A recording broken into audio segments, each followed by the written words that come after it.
In fairness, yung walang halong galit, walang halong politika. In fairness, Presidente, wala akong narinig na siya. Pero yung isa, marami. Doon ako. Sabi ko, hindi ako makaano hindi ako pwede mag-atake ng babae. Tayo na lang natin. One term lang naman. Huwag na natin awayin.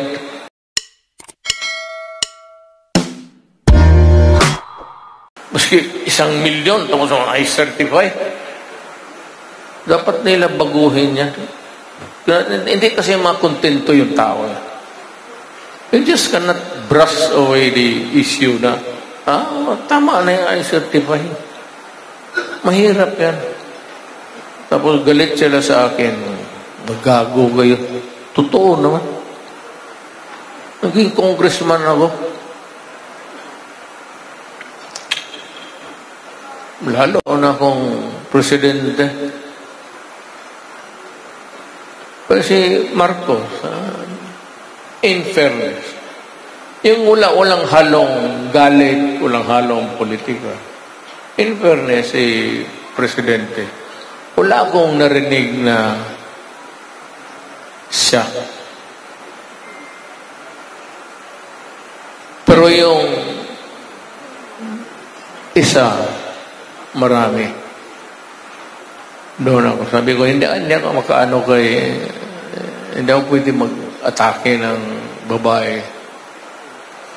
Pero yung corruption, malakas talaga. Malaman mo. Kasi yung mga project kumihina because nadidelay. Nadidelay kasi pag-award, another award, bidding award sa DBP, nanalo ka. Another bidding yan. Or bidding, walang patasaan ng presyo. Isang presyo lang yan. Kaya tatagalan. Yan ang nakikita ko na Pero, hintayin na lang natin. One term lang naman. Huwag na natin awayin. Ako ayaw ko makipag-away ayaw ko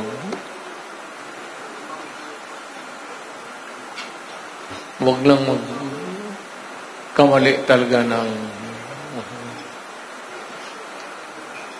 si Lagdameo, inano ko lang konti lang.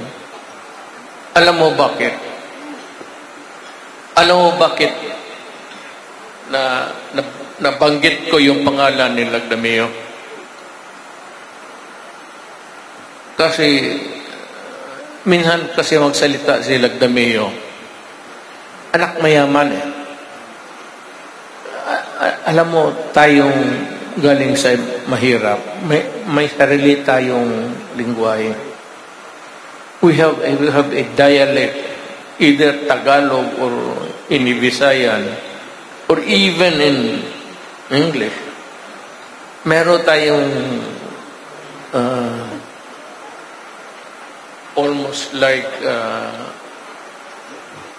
may mga ano tayo, basta may salita tayo na tayo lang nakakaintindi. Ang mga mayaman din nakakaintindi ng ganon. Kaya si Lagdameo kasi nagsalita siya.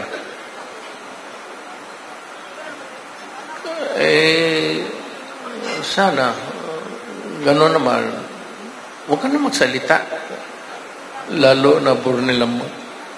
Alam mo yung Padeco, what made Florendo, yung lolo ni Lagdameo, milyonaryo? May mga taga-Davao, alam ninyo. Noon pa yan, yung lupa ng Davao, penal, pronounce it, penal colony. 5,000 hectares yan. And that was awarded sa bidding noon. Hindi pa gobernador ang tatay ko. Ang tatay ko kasi isang Davao lang noon. One province. Wala pa yung Davao del Norte, del Sur, Oriental, Cumbal Valley. But there are about 6 or 7 local government units. Local. Nung sa panahon ng tatay ko, isa lang yan. Yung Tadeco was awarded to them. Panahon pa ni Magellan. So siguro, nung kayo mga taga-Davao, that 5,000 hectares made them billionaires 10 times over. Yung banana, yung Ninita Tadeco. Kaya kayong nasa gobyerno na nasa ano kayo, huwag kayong basta-basta na lang magsalita ng ano. Ngayon nung pinasuspendin ninyo yung governor ng Davao del Norte.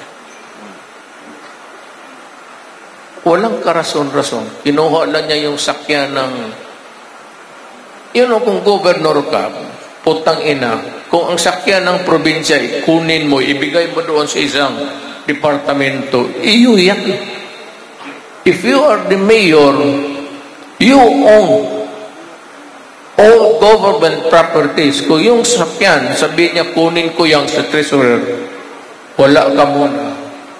Unless, of course, that is appropriated purposely for the city treasurer. Pero kung bilihan mo lang, paggamit mo sa kanila, pwede mong i-jumble yan. Baski siya ang may-ari.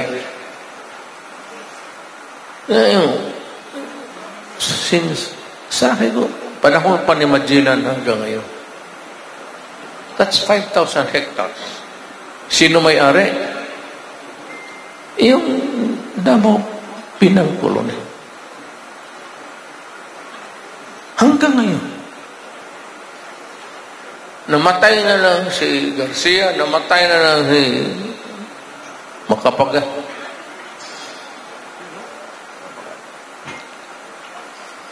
Kaya,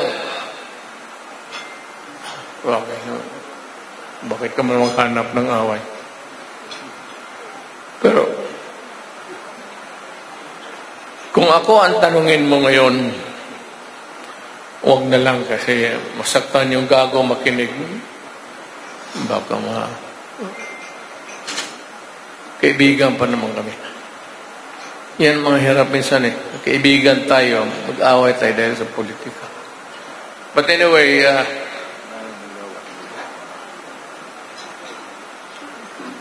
two apologies. One is, took me a long time to talk here. The other is, I came in late. Kasi, taga Cebu ako. Ngayon, alam kasi ng mga relatives ko na pupunta ako dito. So, sinalo nila ako. Makipagkita lang. But, along the way, nalaman ko na hindi man tayo mabubuhay lahat. Sickly, dying. I had to go there and fix things. So, tulong dito, tapos words of matatanda na rin kasi yung mga ako, matanda na ako. Ako ata ang pinakamatanda dito. Di, si Bato pala ang unang kaya. Nauna mo yung buhok niya, ubos ka agad. Wala na. No more. Bato started as a second lieutenant. Mayor na ako. Ganun ako katagal na mayor. Naging general na lang siya. Nung pagka-general niya, ako yung presidente, siya yung PNP. Binitbit ko siya.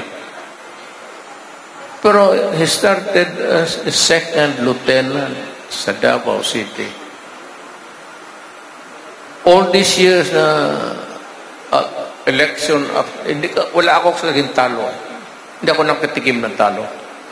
Election after election after election. So siya, second lieutenant, taon-tama nung nagpresidente ako, tiniming rin niya na may rango na. So he became my chief PNP. Mahusay ito si Bato. At mahusay na senador ito. He is honest. At isa pa, si itong nakaupo dito. Ganon-ganon lang yan. Pagkadyoke, but he's a very honest guy. He should be there for the longest time. Ruben Padilla. Bongo. Mahusay yan. Alam mo, ganito ang nangyari. 2 minutes. Isang gabi,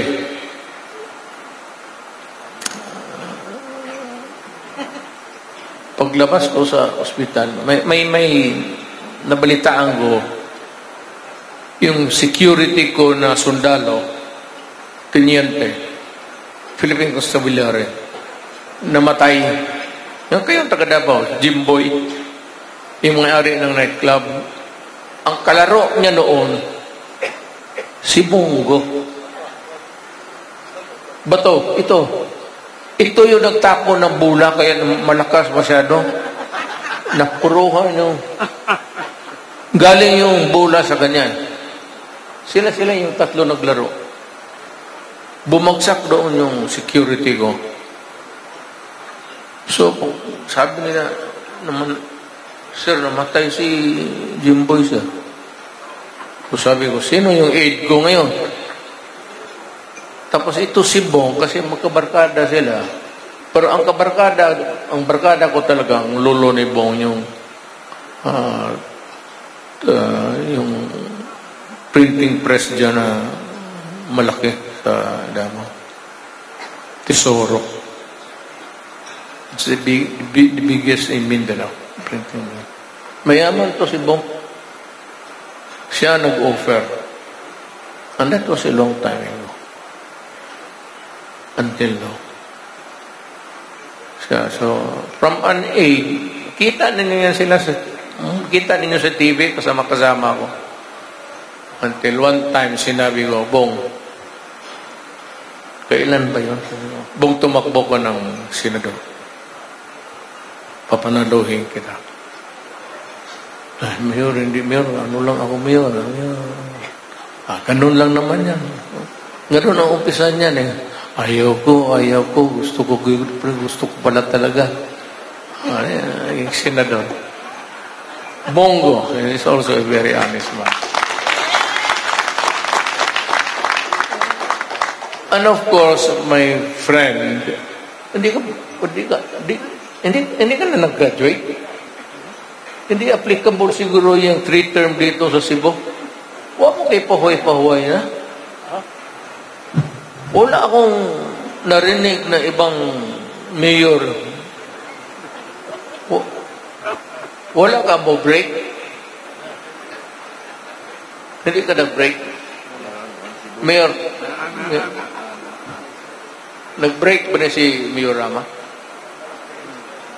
Kasi siya ni Ilit. Sinong pumalit? Nung nag-break ka, sinong pumulit sa iyo? Who was the mayor? Osmeña. Tinalo mo?